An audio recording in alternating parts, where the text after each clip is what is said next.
নির্বাচন আসছে তো কি ভাবছেন?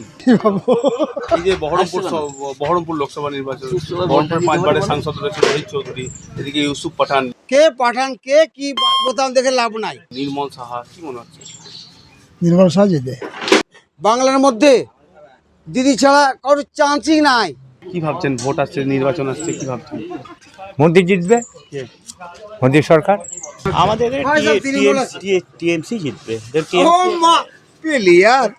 আমাকে ভালো লাগলো। পাল্লা কোন দিকে ভারী হতে পারে? জানি না পাল্লা তৃণমূলের দিকে ভারী হবে। মানুষ যাকে ভোট দেবে সে পাস করবে। কি মনে হচ্ছে, হাওয়া কেমন? ভোটের হাওয়া কেমন? ভোটের হাওয়া কেমন দাদা? ভোটের ব্যাপারে আমি কিছু বলতে পারবো না। আমার মনে হচ্ছে বিজেপি হবে, তৃণমূলই হবে মনে হচ্ছে। ভোটের হাওয়া কেমন এখন?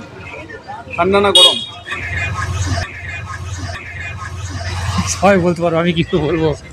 সবাই বলছে পাস করব, তৃণমূলও পাস করব বলছে, মুর্শিদাবাদ নাকি সিপিএমও বলছে পাস করব জোট, ও আইএসএফও বলছে পাস করব, ওই যে ওখানে কি একটা পার্টি সেও বলছে পাস করব, সবাই বলছে পাস করবো। সব শয়তান, তৃণমূলই আছে, বাদ বাকি কারোর চান্সই নাই।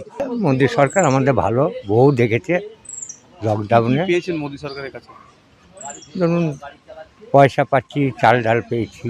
এগেন্স পার্টি দরকার আছে। ভোটের হাওয়া কেমন, কি বলবেন? দেখুন দাদা, আমাদের রাজনীতি বিষয়ে কোনো নলেজ নেই। মোহাম্মদ সেলিমের সঙ্গে আর গৌরীর সঙ্গে দুজনের সঙ্গে হলে হবে লড়াইটা। ওই যে দুদিনই ছঞ্চে নাই, আমাদের তো আসল ঘাটি তো নাই। ও জিতে কি করবে? দাদা এগেন্স পার্টি না থাকে ভাল লাগবে না। সরকার যদি চেঞ্জ হয় খুব ভালো হবে, আশা করি আমরা যতটুকু ভাবছি।